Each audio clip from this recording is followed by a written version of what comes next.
Bonjour à tous et merci de votre fidélité à la Fondation Maloa Télévision. On se retrouve dans les cadres de ce bulletin de la mi-journée. Bienvenue à tous. Commençons d'abord par l'actualité en bref. Le président de la République, Félix-Antoine Tshisekedi Tshilombo, a présidé la table ronde RDC Nigeria pour booster l'entrepreneuriat et les affaires. Opportunités et modèles pour la création de champions nationaux congolais.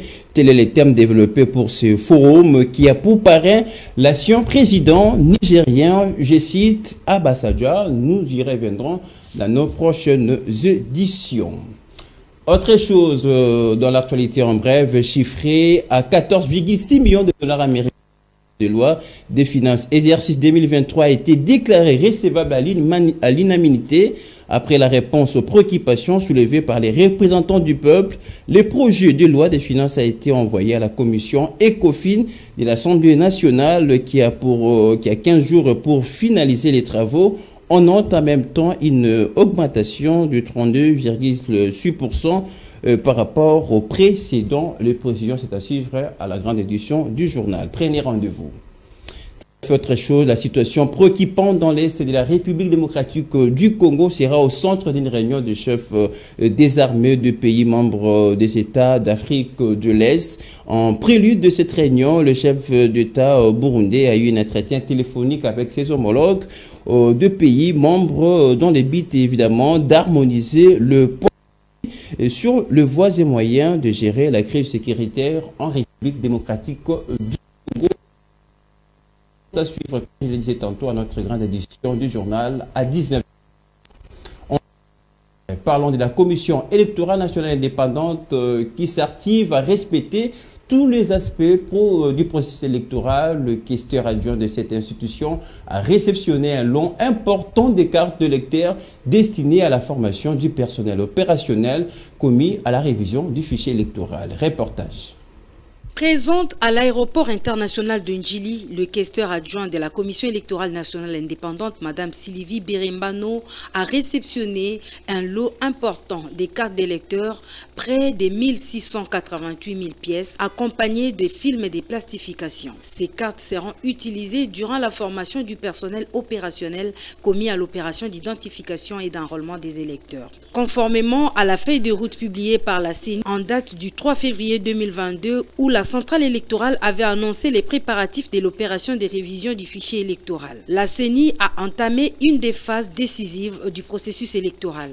Présentement, elle planifie l'étape d'identification et d'enrôlement des électeurs qui devront intervenir en décembre 2022. Rappelons que le 19 décembre dernier, la Commission électorale nationale indépendante est entrée en possession de l'échantillon des kits qui a servi au test grandeur nature et un mois plus tard, la CENI a reçu de son partenaire Miru System un lot plus important des kits pour l'enrôlement des électeurs faisant suite à sa commande. L'Ouganda est-il impliqué dans la guerre que le Rwanda, à travers les M23, inflige à la République démocratique du Congo? Des informations allant dans ce sens se font de plus en plus entendre. Cette question a été posée au porte-parole du gouvernement le lundi au cours du briefing des presses hebdomadaires. C'est dans ce fait qu'ils se sont en train de se faire retracer, a répondu Patrick Mouyaya. On va l'écouter. Il y a évidemment au sein de l'armée les renseignements militaires qui travaillent au quotidien pour arriver à déceler tous ceux qui sont traîtres et tout le... Il y a évidemment lorsqu'il y a des situations, par exemple la chute, comme vous aviez dit, des localités, il y a des responsabilités qui doivent être établies et il y a dans la chaîne du travail qui s'est fait au niveau de l'armée, on situera les responsabilités. Vous avez vu les images qui ont circulé, des choses qui ont été dites. Il existe un auditorat et des services judiciaires au sein de l'armée qui pourront, le moment venu, établir les responsabilités qui ont justifié cette situation. Alors, vous avez parlé de l'armée ougandaise. Ce qu'il faut savoir, d'abord, c'est que nous sommes en train d'opérer avec l'Ouganda de manière claire à Béni contre les terroristes des ADF. Nous avons évidemment entendu des informations dans ce sens, disant qu'il y a eu une implication, qu'il y aurait eu implication de l'armée ougandaise dans les événements qui se sont passés. C'est des faits qui sont en train d'être retracés. Et les moments venus, dès que les détails seront prêts, nous pourrons vous donner la position du gouvernement quant à ça. Un peu des sociétés dans ce journal, un marché sans problème. Nous sommes au quartier 3 dans la commune de Massina où le vendeur du marché Moulondo en l'accord de coût, insécurité, taxes illégales, manque de table. Voilà le calvaire quotidien de la population de cette partie de la capitale. C'est un reportage d'Ania Collet et Nokma Fouka. Regardez.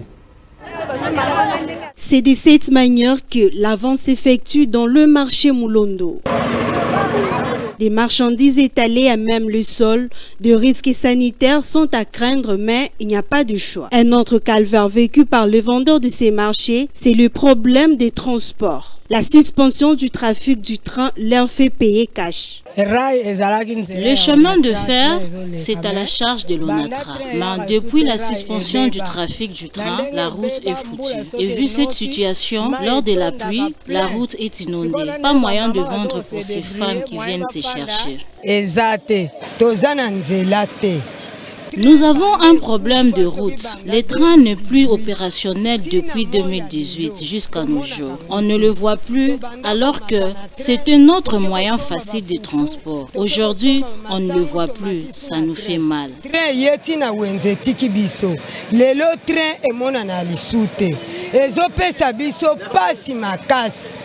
La liste de problèmes que connaissent les commerçants de ces lieux de négoce n'est pas exhaustive. Une dame qui fait la loi au marché Moulondo, sans qualité ni mandat, exige un montant pour chaque marchandise qui entre dans ce milieu commercial, comme nous ont relaté certains vendeurs anonymes. L'insécurité, voilà un autre mal qui freine la vente.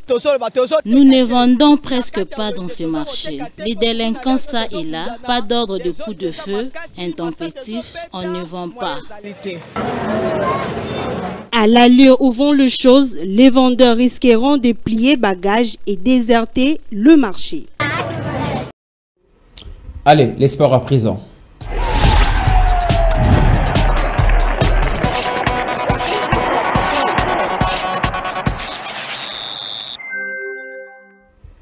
En sport, 3 clubs de la République démocratique du Congo, notamment les tout-puissants Mazembe, le Daring Club Motema Pembe, les Saint-Oula Lupopo, jouent ce mercredi pour le compte des matchs allés des barrages de la Coupe de la Confédération de la CAF. Reportage pour plus de précision dans cet élément. Au pays, les Corbeaux du tout-puissant Mazembe de Lubumbashi, éliminé par Viper de l'Ouganda en Ligue des champions de la CAF, accueille les Sud-Africains des Royal FC en son stade de la commune de Kamalondo à Lubumbashi à 15 h. Les hommes de Pamphile Miayo sont obligés de gagner ce premier acte avec un bon écart de but pour négocier la qualification au match retour prévu en Afrique du Sud. Une situation qui passerait par les mentales, comme l'a fait savoir Pamphile Miayo, entraîneur de Mazembe. Ce qui va beaucoup plus faire la différence demain, c'est le mental. C'est le mental qui doit primer surtout. Nous sommes en train de travailler déjà sur ça. La Champions League, c'est fini, c'est parti cette saison, on ne doit pas penser sur ça, on doit se focaliser sur les 2 matchs de barrage et aussi la Ligue of Foot. Moi je crois que c'est le mental qui doit primer beaucoup plus surtout. En dehors du pays, les Daring Club Motema Pembe de Kinshasa sera face à Flambeau du centre du Burundi à 14 h de Kinshasa à Dar es Salaam en Tanzanie. Le vert et blanc de Kinshasa séjourne depuis le 31 octobre dernier dans la capitale tanzanienne et les joueurs ont pris connaissance du terrain le même jour pour leur première séance d'entraînement. Cette rencontre se jouera à Dar es Salaam, faute des stades homologués par la CAF au Burundi, raison pour laquelle l'équipe du Flambeau du centre a choisi la Tanzanie pour accueillir ces matchs. À Cotonou, au Bénin, le football club Saint-Oula Lupopo de Lubumbashi sera aussi reçu par Rai Club Radiogo du Burkina Faso. Les Louchois se trouvent déjà au Bénin depuis vendredi 28 octobre dernier afin de mieux préparer cette rencontre. Les Louchois se sont qualifiés à ces tours de barrage en s'imposant sur le score de 2-0 à l'aller à Kinshasa et en arrachant un nul vierge au retour à Luanda. Il s'y est dénoté que le vainqueur de cette double confrontation entre ces combinaisons accéderont en phase de poule de la 20e édition de cette compétition continentale. En parlant des interclubs de la CAF, sachez que le tout-puissant Mazembe, version féminine, fera sa deuxième sortie demain jeudi dans le cadre de la Ligue des Champions. Après sa victoire enregistrée à la première journée, très motivé avant ce deuxième match, l'objectif ne change pas pour le filles des Mazembe qui pensent toujours remporter cette compétition. Le tout-puissant Mazembe Anglebert de la RDC version féminine affronte ce jeudi le Bayside Queen du Nigeria au Grand Stade de Marrakech au Maroc pour sa deuxième sortie à la phase finale de la Ligue des Champions de la Confédération africaine de football, édition 2022, pour une place directement en demi-finale en cas de succès. En tout cas, pour le fils de tout-puissant Mazembe, l'objectif n'a pas changé, remporter cette compétition. Notre objectif reste de jouer bien, de faire tout pour remporter cette édition. Parce qu'on avait joué à Zone NIFAC, il y avait des très grandes équipes, on s'est qualifié puis remporter cette édition. Pourquoi pas faire aussi ça dans cette poule B? On est là, on va jouer, on va respecter tous les adversaires dans notre groupe, on va jouer sur les terrains. Mais nous c'est Mazembe, impossible n'est pas Mazembe. On a cette conscience parce que cette compétition c'est un très haut niveau. Et puis nous représentons la République démocratique du Congo, qui est une nation de football. Et puis on a déjà cette hiérarchie et le sang de notre équipe masculine qui est 5 fois champion de cette compétition Ligue des Champions. Donc on va aborder ça avec sérénité, détermination. On va jouer, on va mouiller les maillots, on fera tout pour remporter cette édition. Rappelons que le Corbon réussit les rentrées en lice lundi dernier dans la soirée, abattant Wadi Delgado d'Égypte sous le score de 1-0 grâce à Merveille Kajinga à la 7e minute qui a permis à son équipe de remporter ses premiers 3 points. Dans une sélection et lecture des rives du Nonzé, madame, monsieur, on vous propose la revue de presse.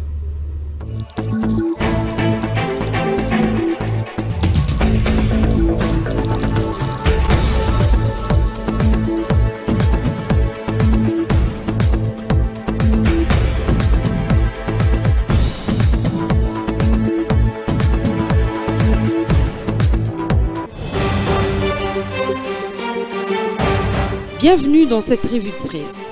Débutons par la République qui annonce, conseillé par tous, Kinshasa poussé à un dialogue satanique. Serait-on naïf au point de croire à la sincérité le coup de sémence de l'administration américaine au régime de Paul Kagame, s'interroge le journal. Quelle serait la vraie étoffe de Kigali pour naviguer à contre-courant aux injonctions de Washington qui l'invitation à cesser de soutenir le M23, le prétendu mouvement rebelle étant lui-même convié à se retirer des positions conquises sur les territoires congolais.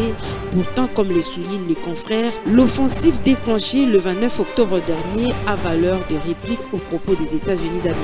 Aux confrères de rappeler, Kinshasa, comme à l'accoutumée, s'en félicite sans voir venir les coups de main. Le quotidien poursuit, d'autant que 2 jours après, soit le samedi 29 octobre, les Congolais assistent à la prise successive de cités de Kiwanja et Rutshuru par les soldats rwandais, sans la moindre sanction des États-Unis d'Amérique contre celui qui vient de transgresser sa mise en garde. Changeons de chapitre avec le libre débat qui rapporte Assemblée nationale, le projet de budget 2023 jugé recevable par une majorité écrasante des députés nationaux. Le projet de loi des finances pour l'exercice 2023 a été jugé recevable par l'Assemblée nationale à l'issue d'un vote massif des élus du peuple. Il a été envoyé à la commission ECOFIN pour toilettage. Le vote est intervenu après que le Premier ministre Jean-Michel Samalou Kondé ait rencontré de manière pertinente les multiples préoccupations des élus du peuple. Avant d'entrer dans le vif de ses réponses, le Premier ministre a condamné de la manière la plus ferme l'agression rwandaise dans l'est de la RDC. Il a promis ensemble avec tout son gouvernement, sous l'impulsion du chef de l'État, de ne ménager aucun effort pour préserver l'intégrité du territoire national. Le gouvernement a également rassuré les députés nationaux que les dispositions sont déjà prises pour l'intégration. Le gouvernement a rassuré les députés nationaux que les dispositions seront prises pour l'intégration de certaines de ses recommandations et observations dans la mise en œuvre de son programme d'action en général et dans l'exécution du budget 2023 en particulier. Abordons le chapitre de l'éducation avec l'objectif qui indique EPST, le ministre Tony Mwaba instaure l'exécution de l'hymne national dans les écoles. Il s'observe depuis un temps dans la plupart des écoles en RDC l'abolition de la coutume reconnue dans la levée des couleurs nationales et de chanter l'hymne national. Cette coutume s'effectuerait respectivement chaque matin avant le début des activités dans les écoles. Pendant un temps, cette pratique a été jetée dans les oubliettes. Le ministre de l'enseignement primaire, secondaire et technique, Tony Mwaba, a instruit aux différents responsables des établissements scolaires par l'entremise d'une note circulaire publiée le lundi 31 octobre de veiller scrupuleusement sur la mise en œuvre de ce qui suit. La levée des couleurs nationales se fera chaque jour ouvrable de 7h15 à 7h25 pour ceux de l'avant-midi et de 12h15 à 12h25 pour ceux de l'après-midi. Chaque premier jour ouvrable de la semaine, le chef de l'établissement tiendra une causerie morale sur un thème d'actualité ou sur un thème propre aux réalités du milieu, directement après la levée des couleurs nationales. L'affichage de l'effigie du chef de l'État dans chaque bureau et salle des classes est également recommandé. Prenons la transparence avant de boucler cette revue de presse.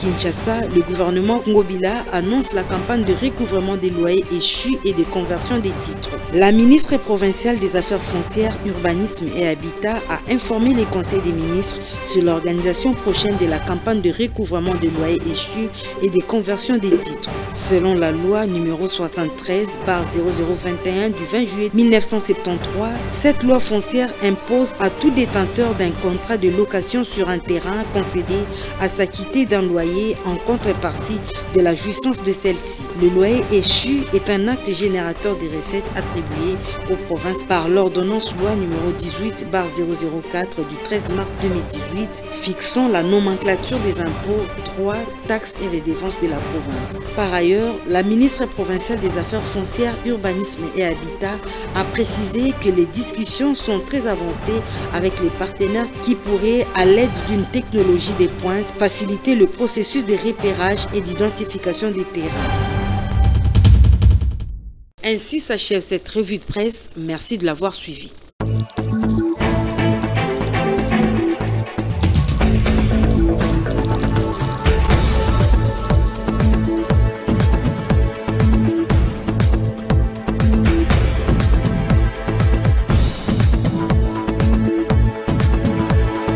Avec cette lecture de journaux que nous mettons au terme à ce bulletin d'information. Merci à tous de l'avoir suivi et Enoch Mafouka qui l'a réalisé.